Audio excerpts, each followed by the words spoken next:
Hello.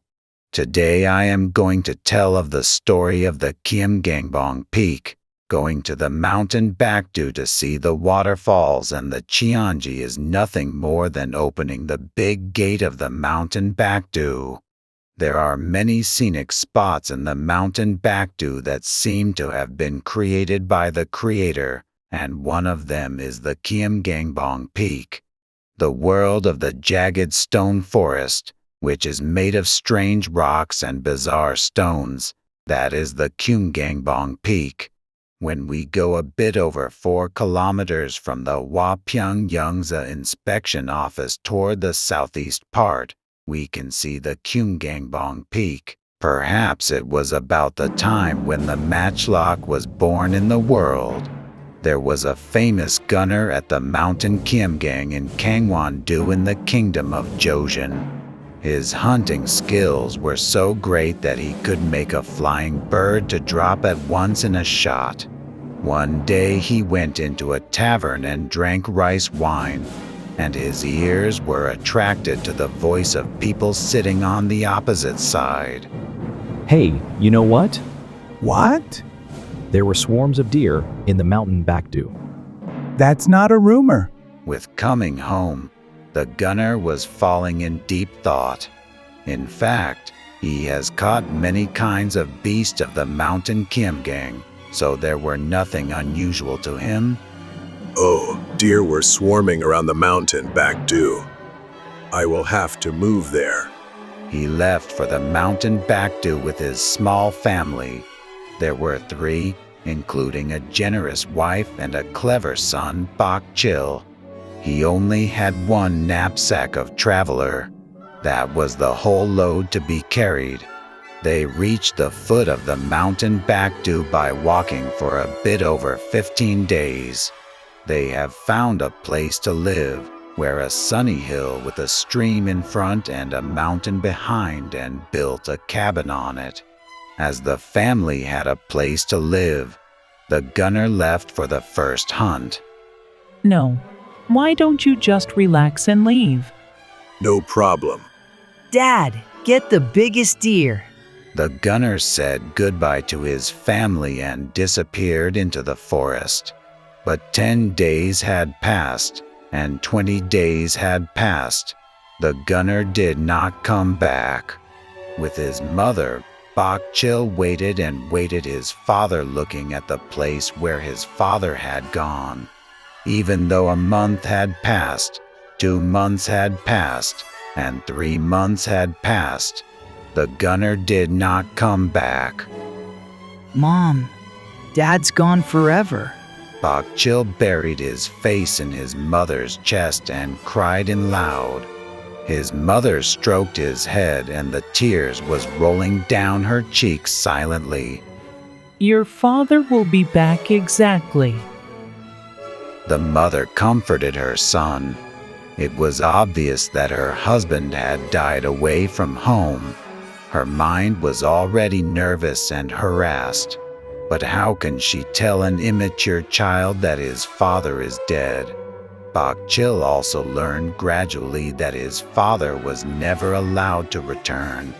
The younger Bok-chil was not keeping his mind in his home and wandered around every day. He went east today and west tomorrow, asking around his father. One day, Bok-chil knelt down in the presence of his mother. Mom, Dad hasn't been back in 3 years. Dad is a famous gunner. I never think that he was badly hurt by animals. I surely think that some bad guy harmed my father. I will find that guy and must avenge my father. Do you know where that guy is now? There was a worried look on his mother's face. It is not important that I know or don't know where that guy is. I'm sure that guy is in the mountain Backdu, right? I'll leave tomorrow. What? It's so fast. Yes, Mom. There was a strong light in his eyes. I never come back home until I avenge my father. Oh, my son Bok-chil. The mother hugged her son. Even though he was young, He was a strong-willed and ambitious son. How she had longed for this day coming. The next day, the mother saw off her son. The son walked out the door. The mother tied up the son's shoes again and adjusted her son's clothes again and took a look over her son's knapsack again. My son! Take care of yourself! The mother was tearful and sent his son off. As the son disappeared into the forest, his mother bit her lip and ran up to the cottage.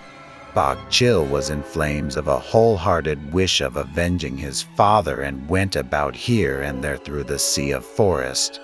At night, he put his back on a giant old tree and took a snooze, and during the day he went over the mountain and crossed the river. After a few more days, he ran out of food. He held his hungry stomach and was dripping with cold sweat and was searching for the enemy who killed his father. He walked and ate the mountain fruit and edible greens, but he did not intend to come back home. All he could think about was finding his enemy and avenging him. And then one day, it was a dim dawn. Tang! The gunshot rang out at a short distance. Bok Chil opened his eyes in surprise. He got up at once and looked in the direction of the gunshot. A deep silence reigned within the four directions. A long time later, a man appeared not far from him. He was a catcher with a matchlock. He was walking across the hillside with something on his shoulder.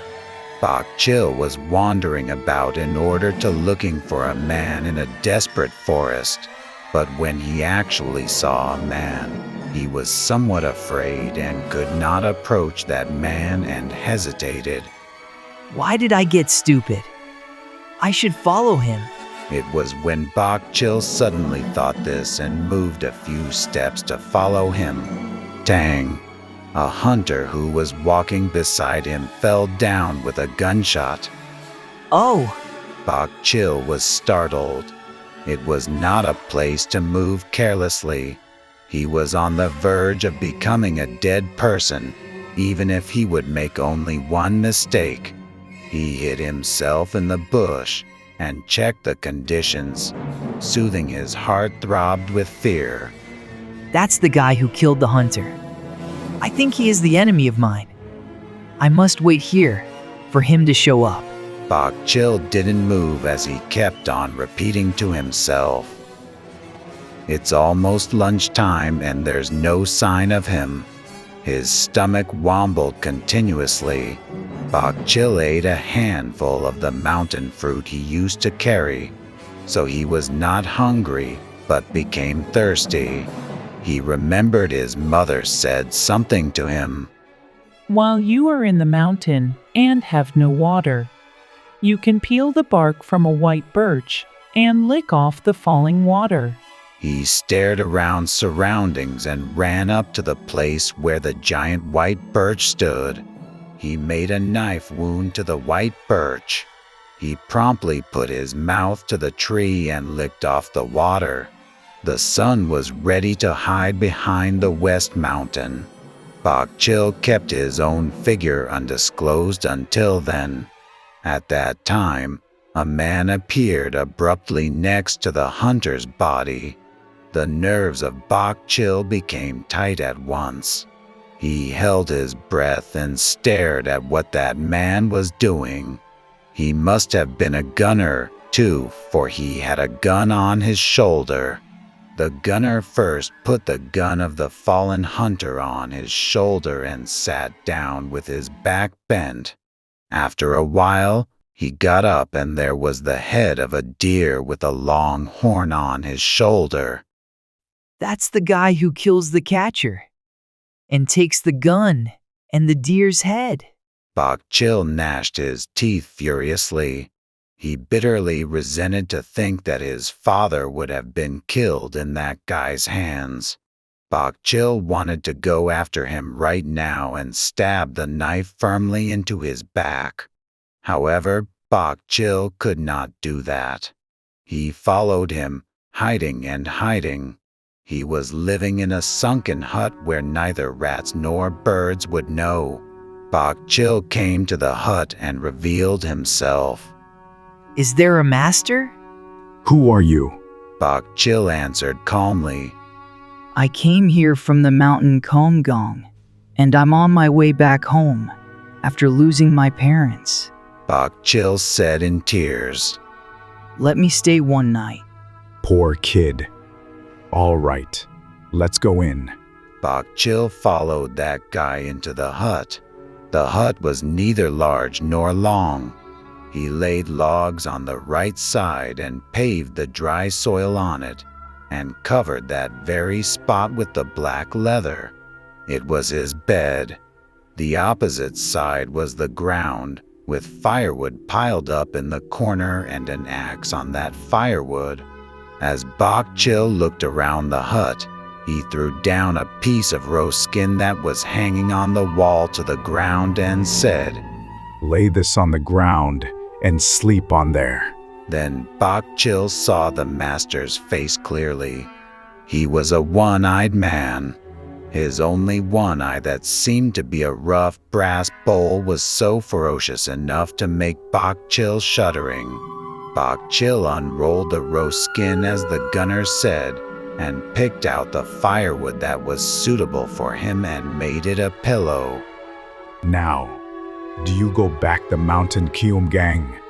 What if I did not decide to go back? Could you go alone? I'm going to just go with the flow. Don't go. Just run sundry errands for me. Well, let me see. Damn it. What the fuck is it? Okay, I will do it as you like. You've got a quite mature mouth, kid. This is how Bok Chil became dependent on the one-eyed. How lucky it was for Bok Chil. The shrewd boy, Bok Chil, was pretty well at running errands of the one-eyed man. As a few days have passed, One-Eyed Man would leave the hut to Bok Chil and go out at dawn and return at dusk. Meantime, Bok Chil kept the hut tidy and made supper for him. One day, Bok Chil took a chance of that the One-Eyed Man went far away. He went into a small dugout behind the hut. That was a storage space. There were guns on one side and a lot of antlers on the other. Bok Chil looked at each one of them to see if there was a father's gun. His father's gun was vivid in his memory. It was an event that was memorized in his head when he was at the mountain Keumgang. Dad, I'd marked your gun. What marking? I'd drawn 3 lines on the butt plate of your gun. Bok Chil boasted himself to have done a great thing. Why did you do that? What if my dad would lose his gun? So I drew 3 lines. Even if you lose it, the person who picks up it will see these lines and give it back to you. Ha ha ha. If it is the thing of giving back, who will steal it? Bok Chil was filled with his shame. Bok Chil had confidence in himself. If my father's gun is in here, it never be escaped from my eyes. Bok Chil, who grabbed the last second gun, shed tears drop by drop. It was his father's gun. It was the gun that he had drawn 3 lines with nail on it. Bok Chil rubbed his face on the butt plate of his father's gun and cried out to himself, Dad, I have found my enemy. I'll definitely get the price of blood by blood. One-Eyed Man came back as the dusk crawled into the forest hesitantly. Bok Chil did not show any expression of his feeling and said hello to him glibly, and then he took the gun and the knapsack. Ha! I didn't meet anything today. because I was unlucky. How can you get lucky every day? That's true. Bok Chil eagerly looked forward to the deepening of the night. He thought that somehow that evening seemed to be flowing late. It is said that the enemy would meet the enemy on the single log bridge. However, he did not even think that he would meet his enemy in this hut. Let him sleep it off. With a waiting and watching for the chance, Bok Chil went to his seat first. Then One-Eyed Man was in his seat. He walked about all day in the mountains, and as soon as he laid himself on the bed, he had a terrible snore. After a considerable time passed, Bok Chil got up from his seat stealthily. One-Eyed Man shone with the dim light of pine knots seemed to be monster. Bok Chil pulled out a dagger and sneaked up beside the One-Eyed Man. He strongly pierced with a dagger into One-Eyed Man's chest that had bushy hair. Ugh. The One-Eyed Man gave a shriek and woke up. Bok Chil at once took the axe next to him and took the face of One-Eyed Man. One-Eyed Man couldn't do anything more and died. Bok Chil went out in front of the hut and made a bonfire. A red flame soared and was illuminating the hut as bright as the day. Bok Chil took out the guns of the hunters who had been lost their lives by the One-Eyed Man. He shot dozens of guns by turns, one shot at a time. He remembered his father's words. If the hunter dies, we should shoot his gun for comfort his soul. Every time the gun cracked, there was a deep blue flashing light in rapid succession all over the valley, and the thunderbolt sounded. The next morning, Bok Chil went into the valley because the rocks formed like bushes unexpectedly. As Bok Chil went around and counted those numbers, the number of rocks was the same as the total number of the victims. Each of the hunters suffered unfairness seemed to be soaring to the rocks and prosecuting about their grudges. Bok Chil went to the mountain and caught a deer with his father's gun. He made a fire, baked meat, and got water from a small spring. And he performed the rite for the victims with pouring that water instead of alcohol. Bok Chil named it the Keumgangbong Peak because the forest of rocks is similar to the mountain Keumgang in his hometown. At that time, the name that Bok Chil had made was spreading till now. So we are calling this forest of rocks the Keumgangbong.